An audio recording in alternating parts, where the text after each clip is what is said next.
What's going on, everybody? Welcome back to another episode of the Cover 32 show with Sid, with Jordan, and myself, Drew.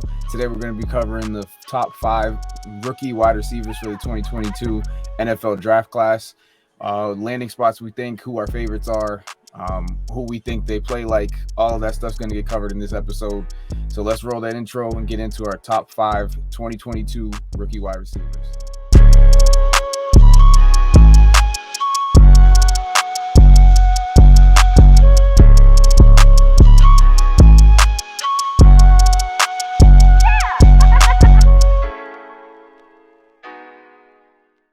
What's going on, fellas? We are back for another episode. Covering our top 5 receivers for the 2022 rookie class. Of course, everybody's been talking about this class as one of the better receiving prospect classes. Compared to 2020 class, compared to the 19 class, there's been a lot of hype around this receiving draft class. So, without further ado, we'll get right into these rankings.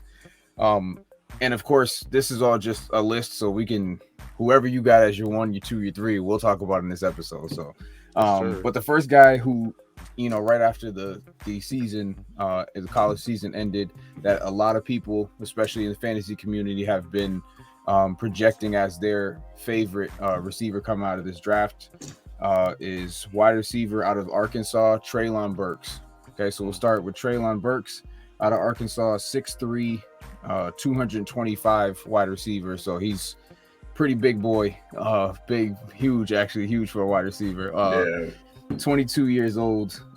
In his junior year at Arkansas, 66 catches, 1,100 yards, 11 touchdowns. He's projected to go first round, and I'm pretty confident that he will. At the combine, ran a 4.55, 33-inch vertical, and a broad jump of 122. Sid, we'll let you start off this one. Treylon Burks, when you watch this tape, what goes through your head initially looking at Trey Burks? I like Trey Burks. I don't like him as much as everybody else does. He's actually number 5 on my list out of the top 5. And I know it's a little crazy. That. Okay, all right. I do like him. He's a big body. I heard comps from, like a Dez Bryant, AJ Brown type, because the similar body styles. I just feel like he might be, like, if you listen to our other show about running backs, like the Esk, like he might not be the best scheme fit for a lot of different teams. Some people, compare him to Debo, and the crazy thing about Debo is coming out of college, he was a deep threat. You know what I mean? That was like his trait. On San Fran, he not that. You know what I mean? Like, and the problem is with these wide receivers, they can go somewhere and be completely taken out of the game. So Treylon's game, I feel like, is around the line of scrimmage. Like, you want to get him the ball. You want the ball in his hands, and he can also make contested catches. So I do like him. Putting that number 5 seems disrespectful. It's just the talent of these top 5 guys. It's kind of overwhelming, like how much talent it is. I would definitely, like, the only reason I even have him lower than the other guys, I just feel like he doesn't run routes as crisp as the other 4 guys that I got ahead of him. That's literally his only downfall. And I feel like scheme wise, I would like to see him go somewhere like either the Patriots or Cleveland Browns with Stefanski. Like he needs the ball in his hands. I feel like he'd be perfect actually as a Patriot receiver. He needs someone like an accurate QB that can put it on his body. You know what I mean? Like, and I think Mac Jones is like someone who gets the ball out of his drop back, get the ball out of your hands, give it to Burke type thing. So he is number 5 on my list. I know he's not gonna be number 5 on y'all or anybody else's, but that's the only reason. Hey, your take is your take, bro. Whether it's hot, cold, indifferent, non-binary, that's your take, bro. Jordan, what was your first impression watching Treylon Burks, and what do you think about him as a prospect? Yeah, I thought I was watching AJ Brown. I like that comp a lot. He's good, man. He does the things that grabs attention. You know, he makes the contested catches. He makes the big catches. When you talk about playmaking ability, he's that. You know, he can make the big play. My thing that, like, see, me, when I talk about receivers, one of the things that I like the most in a receiver is their ability to separate. Because I think that is well translated in any scheme that you go to. It doesn't matter what their goal is. If you separate, you're going to succeed. Right. And Treylon Burks is not a bad separator, not an elite separator either, which is why he has so many elite contested catches on his highlight reel. You know, whereas guys like Jameson Williams, like we'll talk about, you don't see a lot of contested catches because there's not a receiver within 5 yards of him. So I think Treylon Burks is great. I think he's good. I think the ceiling for him is massive. And I think that's where a lot of the number one overall receiver takes are coming from. Is we made the mistake of doubting guys like DK, and look what DK turned into. You know, AJ Brown. You know, you got a lot of these guys who don't look like they should be your prototypical wide receiver, do everything perfect, but sometimes guys get to the NFL and they develop and they turn into that. I think Treylon Burks is definitely someone that can turn into that. But just watching tape right now, looking at his measurables, looking at his combine results, I agree with Sid. I don't think he is somebody that jumps off and should be the number one receiver out of this list. But I definitely think I'm not gonna be the guy to put my foot in my mouth and be like, oh crap, well, here he is now, the number one receiver out of this list, 2 years, removed. So I like him. He's probably, I don't know, it's hard to rank this list, but I definitely put him 3 to 4 on my list. Okay. I go back and forth with it. Yeah, I tend to agree with, for the most part, with you guys on a lot of those takes. And Jordan, we were talking about him probably about a month ago, maybe, but my issue with him, like, I agree with on all the positives, but a little bit of my issue with him, especially talking about like his immediate future in the NFL, is he's a little bit raw. Like he's not at all a polished receiver. He's just he's more of like a football player receiver than you know what I mean? Like, he doesn't have crisp routes. He has a really good release actually, but he doesn't have crisp routes. He doesn't separate as great as a couple of the other guys we're going to be talking about. He struggles to get open if somebody is like, I remember this one particular play, I was watching somebody else dissect his actual an actual play of his. He was trying to get into the middle of the field, like kind of run like a kind of faded type of 7 in the middle of the field.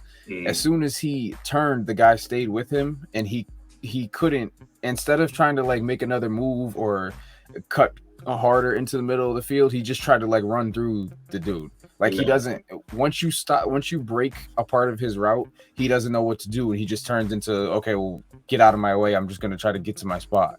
Like, he doesn't have any type of adjustment skills at that point. Now, of course, that can develop in the NFL. Obviously, it's the top of the top when it comes to football, skills and coaches and everything like that.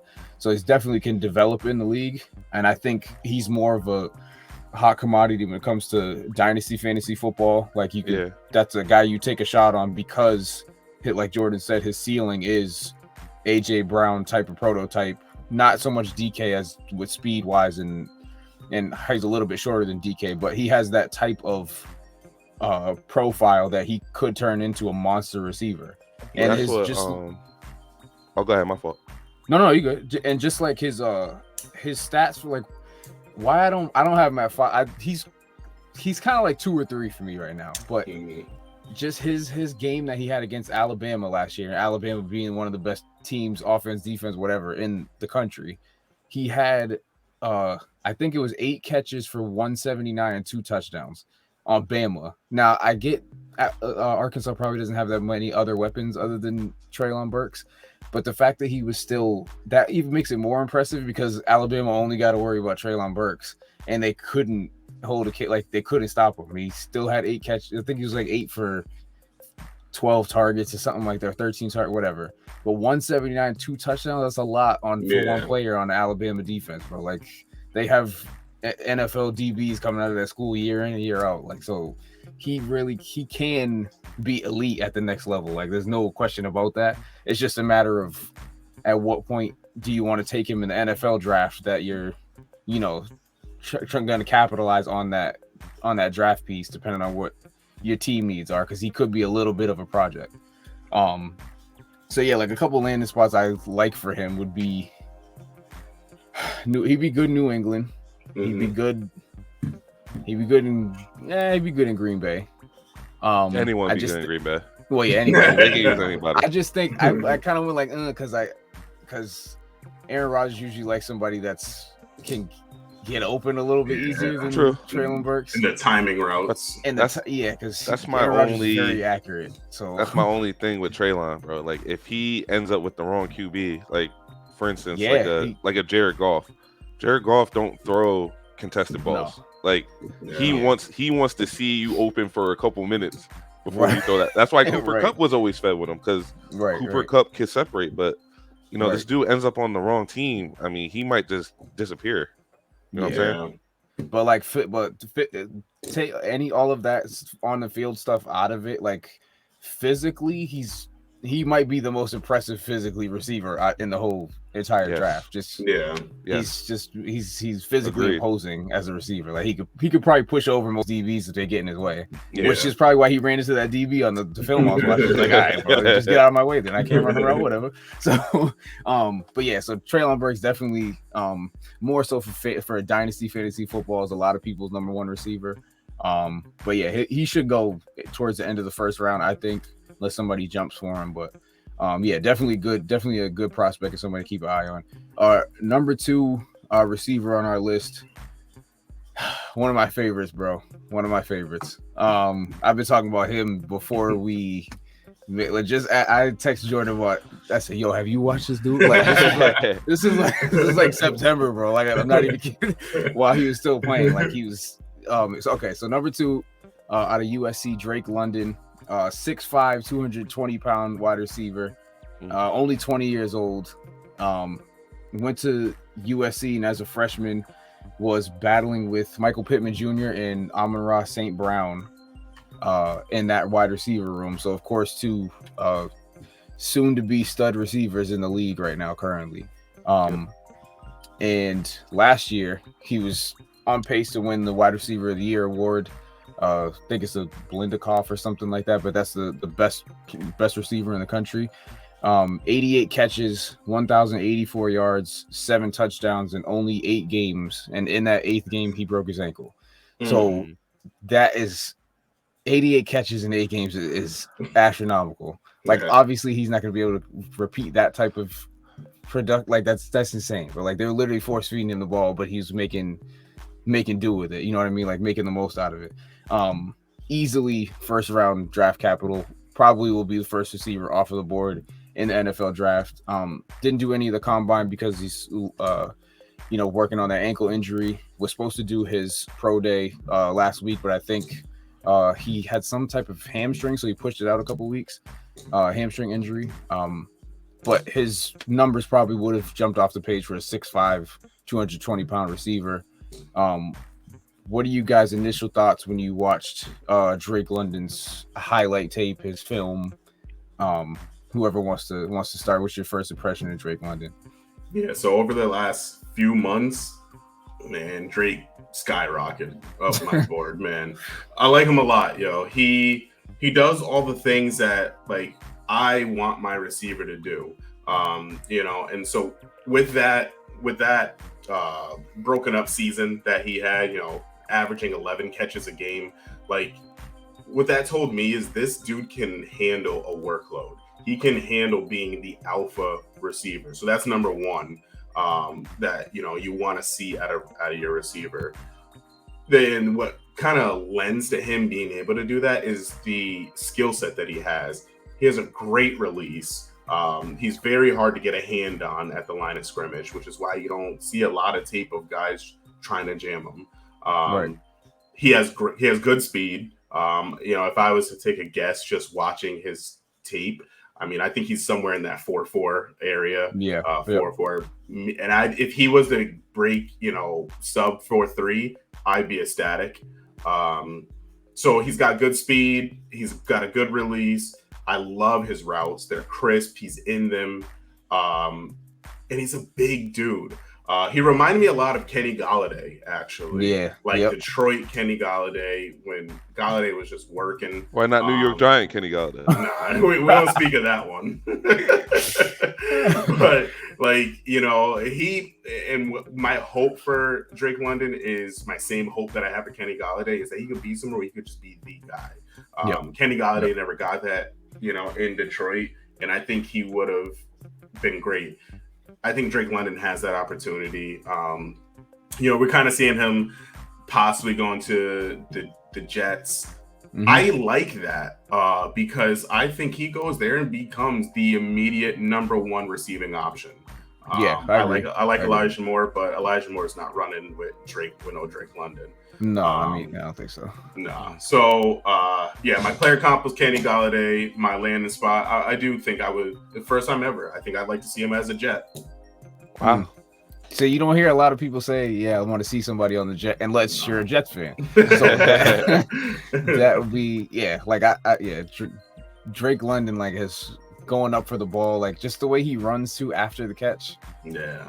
He doesn't want to come down, bro. He'll drag you as much as possible to get into the end zone. And you don't think, he's a basketball player. So most basketball players going to play football, you usually think of tight end or, you're soft because you play basketball. Mm-hmm. Drake London is not that type of, he's a dog. He got his helmet ripped off and he's kind of crazy. You know what I'm saying? So I think he's like that, bro. Sid, what do you think?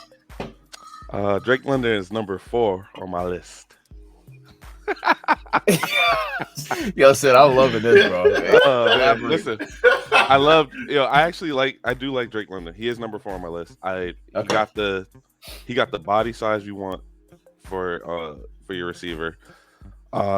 He has actually above average body control for his size. That I was impressive. Only things I did not like about my boy Drake, besides his name is fantastic. He's not physical in the run game, which that's gonna piss me off as a tight end. And that is true. For someone to be that big and not be physical, this is again depending on where you go, that's going to mean something. Because you go somewhere like the Patriots, you know how Bill is, bro. He don't care where he drafted you. He turned. And this is the problem with Drake London and with big receivers. You either get a DK Metcalf or you get an N'Keal Harry. And sometimes that big receiver isn't sustainable in the NFL. And you go somewhere like the Patriots, you drop a ball, you're gonna get turned to a tight end like N'Keal Harry. N'Keal Harry is essentially a tight end. They use him to run block. You know what I mean?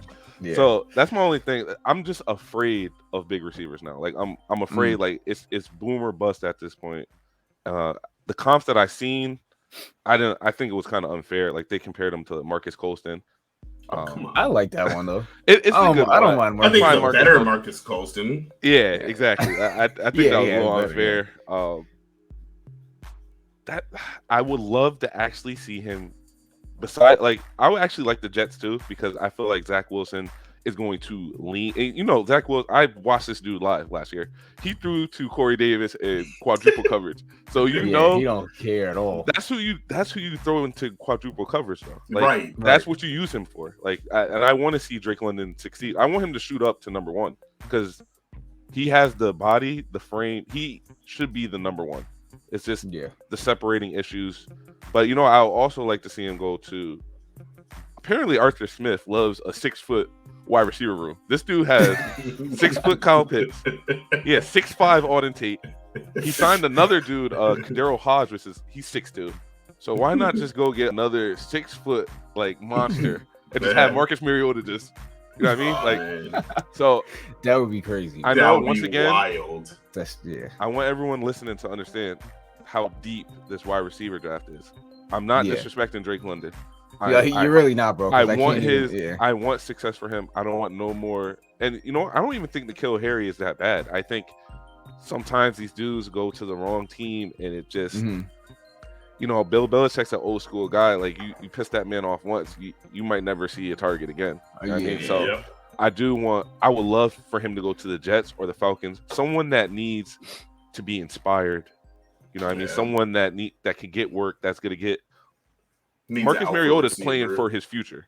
Yeah. Zach Wilson's playing for his future. Like these two dudes need somebody to lean on, and I think Drake London. I would love to see him go to the Jets or the Falcons. What about Washington? Could y'all see him going to Washington?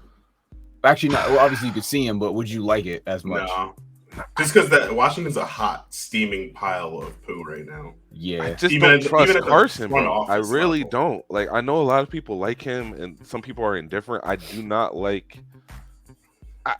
I want to see him like Carson actually did good with Michael Pittman for a while, and then it fell off a cliff, and it wasn't Michael Pittman's fault. I don't want Drake London to Michael Pittman has a future. We know that. Like, he's on a good team. Yeah. And they got rid of the right guy. They didn't get rid of Pittman. They got rid of Wentz, and now he gets a Matt Ryan who can deal with that. I don't want Drake London's his success to be put in Carson Wentz' hand this early. Yeah, you know what I mean? I don't even know if Carson Wentz really likes football, to be honest. Like, it just don't feel like it. He's not. He don't. You know how pissed off? Like, think about you lost the job to Jalen Hurts, and now you're going in the state. You're in the same division again. It's just, I don't know, man. Like, until he proves to me that he really want to be a football player, NFL QB, I don't want to be Terry McLaurin. I don't want to be anyone on that Washington offense, to be honest. Nah, yeah. So Drake definitely not. I just seen him mocked there a few times now. Nah, please, yeah. Jets, Falcons. I seen Falcons, Jets, Commanders. If he goes past pick 11.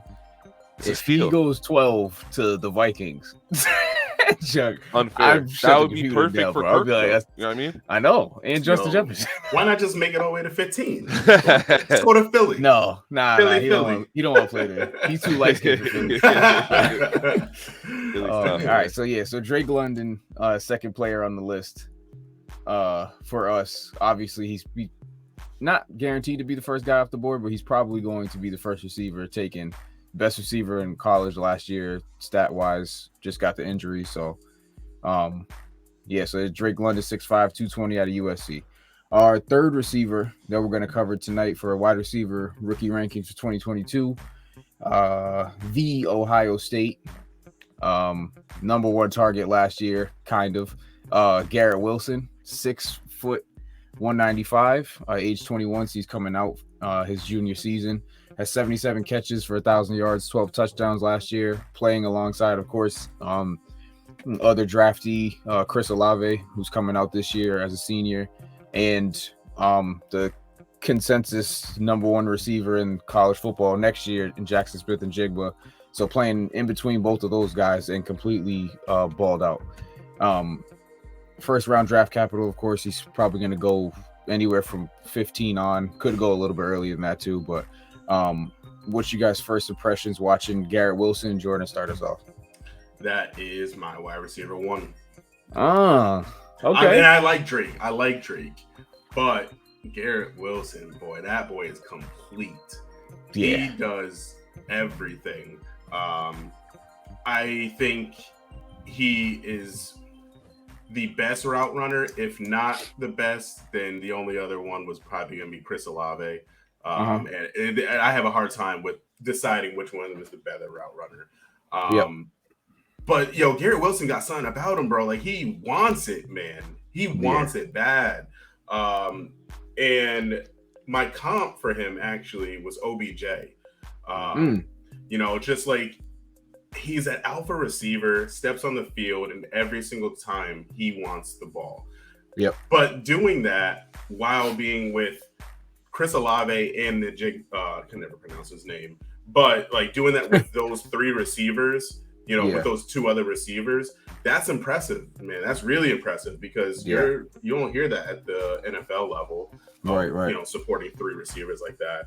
Yep. So my question is now, if he lands in the right spot, what is he doing? Is he and I keep saying the right spot, and my mind automatically goes to Atlanta. So every time I picture these receivers, I picture them at Atlanta, and how good do I think they do? I think Garrett Wilson blows the top off of this if he ends up in Atlanta. I agree. That would be my landing spot for him. Yeah, bro. Like he's complete.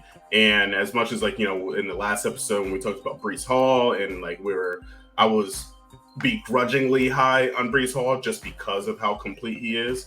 Yeah, it's the opposite when it comes to Garrett Wilson for me. I am ecstatic to be high on Garrett Wilson because of how complete he is. He's fast, great route runner, good hands, huge playmaking ability. I really do think he gets up, bro. Oh my goodness, man. He gets up for the ball. Yeah, and I say that athleticism reminded me of OBJ. His run after catch reminds me of a lot of that. So I'm really, really, really high on Garrett Wilson. Yeah, Sid, before you go, just to recap his combine numbers, ran a 4.38, so burner, 36-inch vertical and a broad jump of 123. So he checks off all the boxes athletically. I wouldn't say he's a freak, but like you said, he's just a complete wide receiver. Like he can go into the NFL and become somebody's one. Yeah. Like pretty quick too. He's that good. Sid, how you feel about Garrett Wilson? I'm with Jay on this one, bro. He's my number one guy. Number one alpha, like 4.3 speed, great possession, great after the catch. Like just like we talked about Breece Hall on the other show being the most complete back while he went I think Garrett Wilson, and especially in this class, which is pretty hard to do, I feel like I'm more comfortable with him being team and quarterback proof than someone like Burks or London. Like I feel like Garrett can go and obviously I want him in Green Bay. If I'm the Green Bay Packers, I'm packaging the 22-28 pick and I'm trading it to Seattle. Like, why does Seattle need a number 9 pick? If you're not taking Malik Willis or a quarterback, you need players, right? You need players. So if I was them, I'd call them up and be like, yo, 22-28 is yours. Give me that 9. Like, I need that. I want Garrett Wilson. I would love Garrett Wilson on the Falcons, on Green Bay. His comp for me was Michael Thomas. Just someone, I know he gets taunted for Slant Thomas, whatever. We know how deep prime Michael Thomas bag is. Like, that's Garrett Wilson is a faster, more elusive Michael Thomas to me. And number one, like, he jumped off the page. Like, watching his tape, he jumped off. His tape is crazy. I love that dude, bro. I don't think he should make it past the Falcons. I don't think he makes it out of the top 12, maybe not even top 10. But if I'm deeper, like the Chiefs, or I'm packaging anyone who got 2 picks late in the first round, I'm trying to move up to get him. Worth it. Yeah, Garrett Wilson, like right now, he's projected to go, like I said, anywhere for 15 on. But if somebody wants to move up and like, I'm not complaining about that. I think it's worth it. Yeah, Green Bay needs him so bad. Yeah, you understand that? They do. They probably won't though, because they just signed Sammy Watkins. So they're probably. I know you did not just bring that up. I know you just say they just signed Sammy Watkins.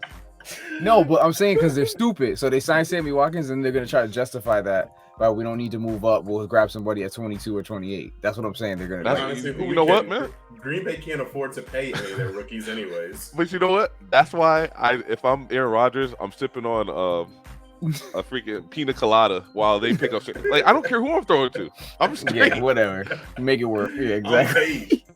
Disgusting signing. I'm sorry, bro. Yeah, that was bad. So Garrett Wilson, actual receiver. He's not. Maybe he is my one. I don't know. I flipped up. Well, you Ohio State fan? What you talking about? Ohio State. I know. I know. Let me stop. He's probably actual. I know you like Drake London, bro. I do. But this man gets 5 yards of separation per cut. You know how QB proof that is, bro? I know. He go crazy. I know. All right, yeah. So Drake London. Garrett Wilson, he like that at number 3. And again, can't argue with you if you got him at 1, 2, or 3. He could fit in any spot right there. Our 4th receiver, this guy just keeps for me, keeps climbing and climbing. And he, like, at first I thought my list was okay, and then the more I watch this player, now it just keeps getting, literally from like 1 to 5, it keeps getting jumbled to jumble because of this dude.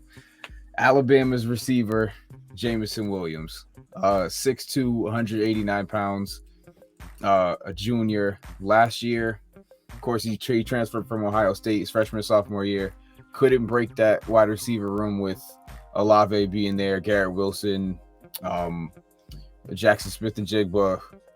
They have another guy. Julian Fleming, who was the number 2 player in the country coming out of high school. Like, they're all top. If you're the best receiver in the country, you're supposed to go to Ohio State now. Apparently, that's just how it works. So he was in that receiver room. Ended up leaving, transferring to Alabama, and that's probably the best decision he ever made.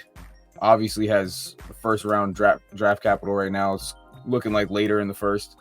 Didn't have any combine numbers because he did tear his ACL in college football playoffs. Actually, in the championship game, he tore his ACL. So he's not going to immediately be able to get on the field during the 2022 season. But Sid, you could start first if you want. When you watch Jameson Williams, what's your opinion on this guy? Steal of the wide receiver draft this year, bro. Yep. Steal of the draft. Like, it's game breaking speed. You can't teach it. It's at every level of the field. Every time you think, it's like Tyreek Hill type speed. Like, you think you got him, and he channels another gear. And I've been reading up on him. He's way ahead of schedule. Like, that's just a good sign. That's a really, really good sign. I mean, this dude, I think his parents were like Olympian track stars. Like, he was created in a lab. He got bro. pedigree already. Yeah. Like his comps were to Will Fuller, like maybe a more complete Will. And you know how when Will Fuller was actually on the field and productive with Deshaun Watson, it's disgusting, he was bro. A game changer. He won you. He wins games for you. Like, how many teams in this draft class in this draft need a burner like that? Chargers can get him for a luxury. Think that what that does for Keenan Allen and Mike Williams. Green Bay can use anybody. But you know what? This injury, like, obviously you don't wish an injury on any player, but it's actually might help him put in a more complete team where he doesn't have to be ready necessarily week 1. Like, imagine him going to the Chargers, right? Like, and him coming back fully healthy week 3, week 4. Like, he is going to be a game changer, and that's why he's number 2 on my list. And honestly, if he was healthy, I love Garrett. I don't know, man. These, like they say about Tyreek Hill, bro. He's a one in a lifetime player. Like, he literally will win you a football game. Jamar Chase. Yeah. As much as I get on you about Jamar Chase, he's different. He will win you a game. You can't really put your finger on it, but he'll. I feel like Jameson Williams is like he's that guy of this draft. He's that field switcher. Yeah. Yep. Jordan, how you feel about Jameson Williams? What are your first impressions? Yeah, so like I always talk about like what I look for when I look at receivers. So I look for how complete they are. If they're not a complete receiver, the next thing I'm looking for is how lethal are they? And that's where Jameson Williams falls in for me. He is extremely lethal. He doesn't have to be the best. He's a good route runner, not the best in the class. Doesn't need to be when you have speed like that. I said, you watch his highlight reel. Every single touchdown he catches, he has 5 yards of separation. Yep. You can't teach that, and that's what I like about guys like him is because everybody, every single draft, we're looking for who's the next Tyreek, because of what those type of receivers mean to an offense. Right. And if you had to pick one, Jameson Williams is that guy. I don't think he's Tyreek. My player comp was actually Henry Ruggs. So thank you. We might actually see what Henry Ruggs looks like on the field now. and not in jail. We might see. A super fast receiver. And I think he has a lot of developing still to happen. And if he, really takes to the NFL really well, ends up in a place where he can, end up with some veteranship, some leadership. Like I said, like Sid was saying, he jokes, but seriously, if he ends up in Green Bay, that is like best case scenario for him, man. Yeah, Best case. Because A-Rod will teach that boy how to play football. right. You know, and it's not to say that he doesn't know how to. It's just right now he's such an athletic freak, such a fast freak, that he doesn't have to be good at the small things in the game of football, Right. which he is good at some of that stuff. But yeah, he's one of those talents where you just take it and mold it and pray it turns into something a little bit like Tyreek. Yeah. So this is the point today. I've thought about it all day. If I did a rankings like right now, if the draft was right now, who would be my top 5 receivers? Mm-hmm.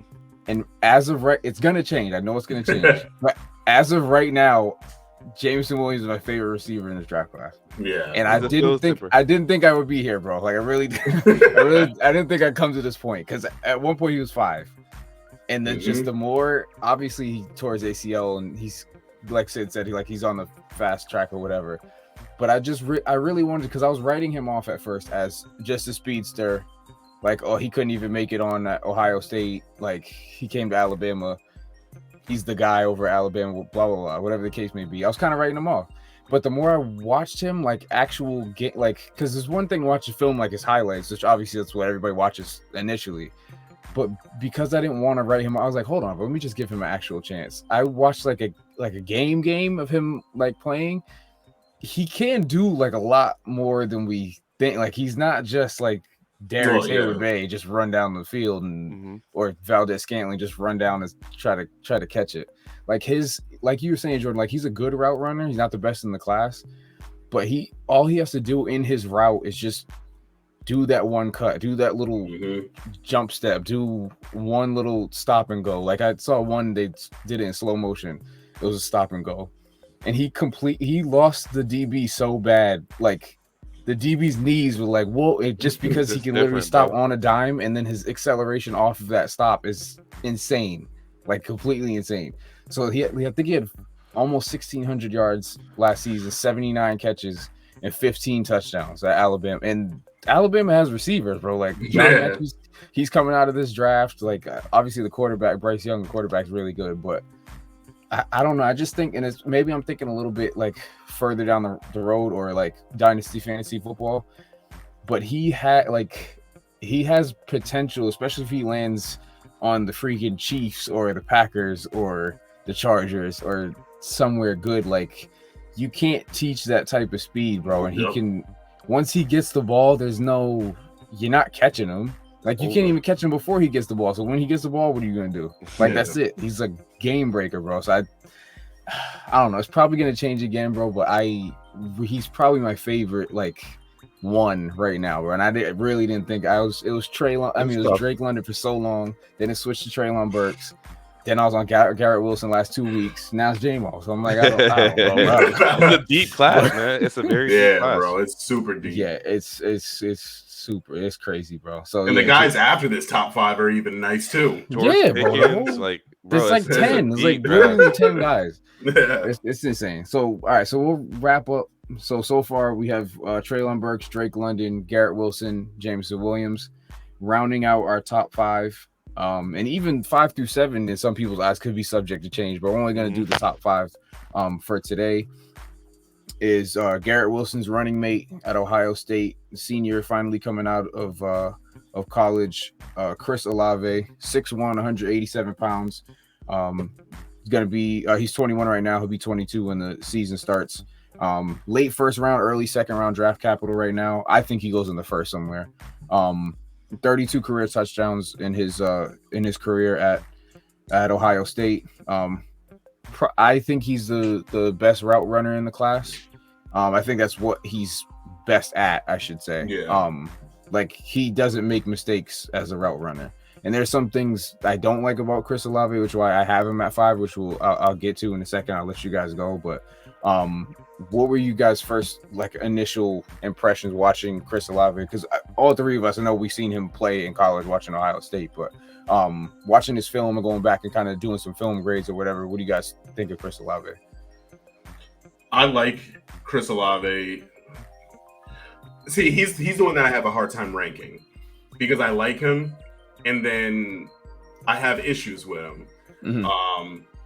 I guess my issue with him is like when you watch his tape, it's not 100% all the time. Yeah. And it's almost like running routes is so effortless for him that he doesn't have to, run at 100%. And that's okay. That's fine. But then I just wonder sometimes, like, yo, if he just gave it everything, every single play, where he would be. But you can't get away from that. His route running ability, it's lethal. He finds his route tree is the whole field. He can do whatever.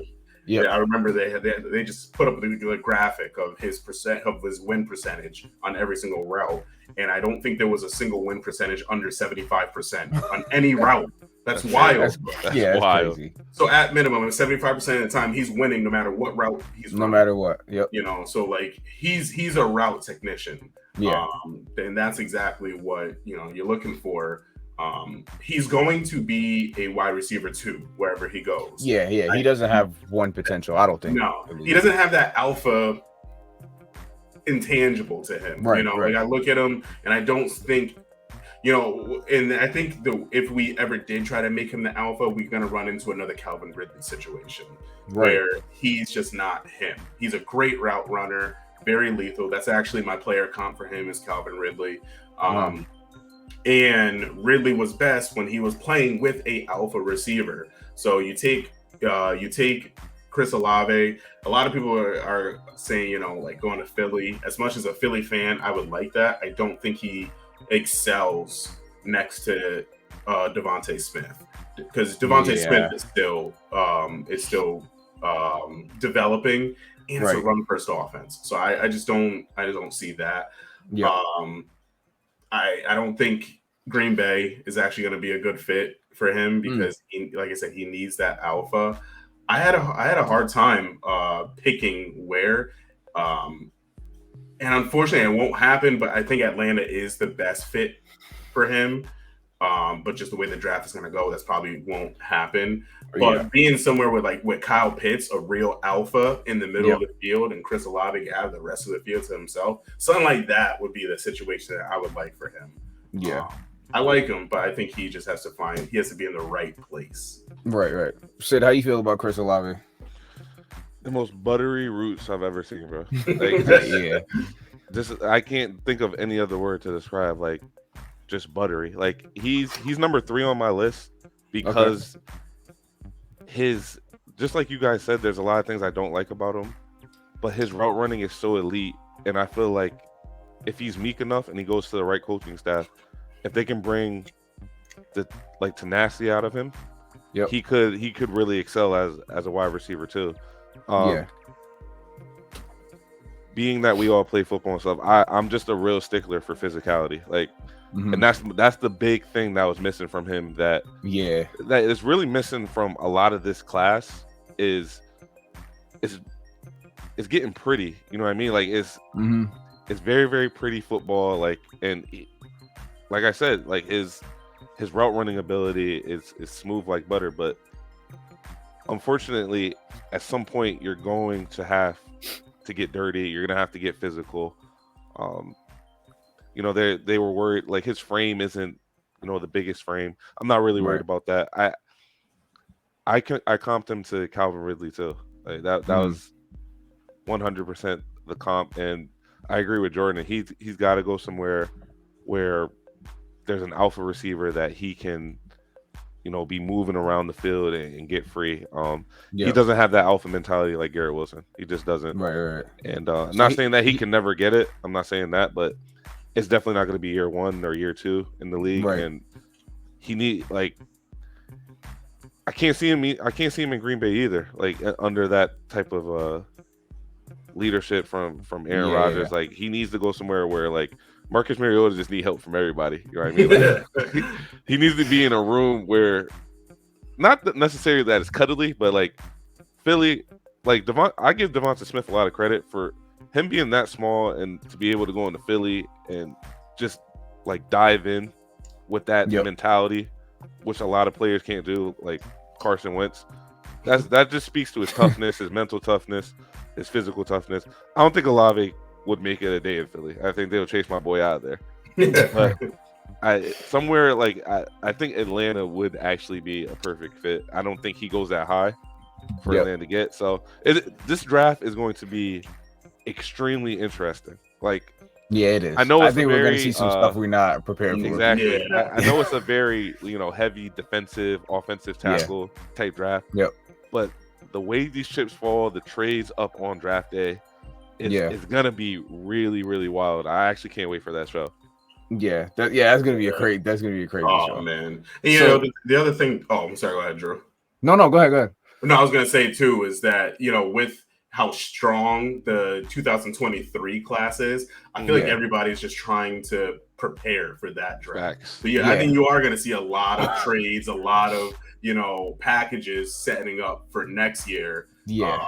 So I agree with Sid. Because if the league is leaning towards a more pass heavy offense, score a whole bunch of points type of thing, that is all in next year's draft, not this draft. So we're obviously, as fantasy analysts, we pull out all the offensive players and tell you who we like and whatever the case may be. But next year's we gotta have to do about 6 shows for 2020. That draft is crazy. We need a top 20. Yeah, exactly. Just before we wrap it up, like going what you guys were saying about Chris Olave, like he literally can't spell yak, bro. Like he catches the ball, like get open, has great hands too. But he catches the ball and just zoop, like that's it. Like he has no moves after he just falls down. Every highlight thing I've seen him, he just actually watching him in the game. I'm like, bro, why you ain't trying to run through why are you just stopping? Like, you know what I mean? Like he has no. That's just not his thing. So a couple dark horse teams that I like to see him go to. I could see him going to the Titans, and at the end of the first round. I think that's a good spot because they're run heavy. Or not run first, obviously with Derrick Henry, but they already have the alpha in AJ Brown. There's no Julio Jones there. And for a guy like Tannehill that could kind of use somewhat of a safety blanket, if Chris Olave is going to be there every time it open, even on NFL DBs, obviously, that's a really nice landing spot, I think. And that would be good for him for fantasy. And I also like him going to the Cardinals too. Now we know, what's his name? DeAndre Hopkins is turning 29. And he's getting older or whatever, but Christian Kirk's out of there. Not too sure we're gonna get out of Rondale Moore as a prospect. Like he's kind of like blow the top off the defense. He plays nothing like Chris Olave. So I think if they had put Chris Olave in the slot a good spot. I didn't think of that. In Arizona, that's a good. I like him. I like him sitting there too. So and that's kind of where he's projected in that 20 to 30 range of the first round if he goes first round.